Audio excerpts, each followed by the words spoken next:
Guys, hi guys, today's August 1st, 2017, and we have a story from Zero Hedge from Tyler Durden. Trump saw a disturbing video, then he shut down the CIA's covert Syria program. While we're carefully documenting the dynamics in play behind Trump's decision to end the CIA's covert Syria program, yay, as well as the corresponding fury this immediately unleashed among the usual hawkish DC policy wonks, new information on what specifically impacted the president's thinking has emerged. Thomas Joscelyn, the Middle East analyst for the Foundation for Defensive Democracies, explains in the August edition of the Weekly Standard. Earlier this year, President Donald Trump was shown a disturbing video of Syrian rebels beheading a child near the city of Aleppo. Many of us remember this video. It had caused a minor stir in the press as the fighters belonged to the Nur al-Din al-Zinki movement, a group that has been supported by the CIA as part of its rebel aid program. The footage is haunting. 5 bearded men smirk as they surround a boy in the back of a pickup truck.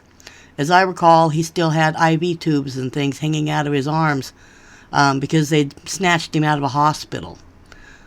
One of them holds the boy's head with a tight grip on his hair, while another mockingly slaps his face. Then one of them uses a knife to saw the child's head off and hold it up in the air like a trophy. Pretty much like Kathy Griffith. It is a scene reminiscent of the Islamic State's snuff videos, except this wasn't the work of Abu Bakr al-Baghdadi. The murderers were supposed to be the good guys, our allies. Trump pressed his most senior intelligence advisors, asking the basic question of how the CIA could have a relationship with a group that beheads a child and then uploads the video to the internet. He wasn't satisfied with any of the responses.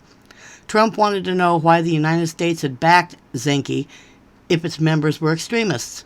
The issue was discussed at length with senior intelligence officials, and no good answers were forthcoming, according to the people familiar with the conversations. After learning more worrisome details about the CIA's ghost war in Syria, including that U.S.-backed rebels had often fought alongside extremists, among them al-qaida arming in the country, the president decided to end the program altogether. This is a picture from the video. I won't post the video here or as part of this video because it's too disgusting. If you want to look it up, you can go look it up yourselves. At the time the beheading video surfaced, which was July of 2016, roughly a year ago, many in the American public naturally wanted answers, but the story never really picked up much momentum in the media. Go figure. As Jocelyn describes, it caused nothing more than a minor stir in the press. The State Department seemed merely satisfied that the group responsible, Harakat Nur al-Din al-Zinki, claimed to have arrested the men that committed the gruesome crime, though nothing more was ever known. Absurdly, a U.S. government spokesperson expressed hope that the child beheading group would, quote, comply with obligations under the law of armed conflict, unquote. The only press agencies that publicly and consistently challenged the State Department at the time were RT News and Associated Press. Yet even these attempts didn't get picked up beyond the confines of the State Department's daily briefing. The fake stream media overlooked it completely. No surprise there. When the AP's Matt Lee initially questions spokesman Mark Toner as to whether Zinki would continue to receive any level of U.S. assistance, Toner casually replied, quote, "It would give us pause," unquote, which left Lee taken aback.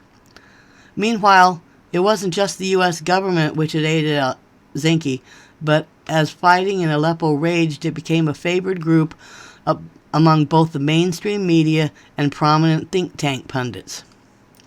One of the UK's major broadcasters, Channel 4, even went so far as to attempt to delete and hide its prior online content, which sought to normalize the beheaders as moderate, quote unquote, and heroic once news of the video got out.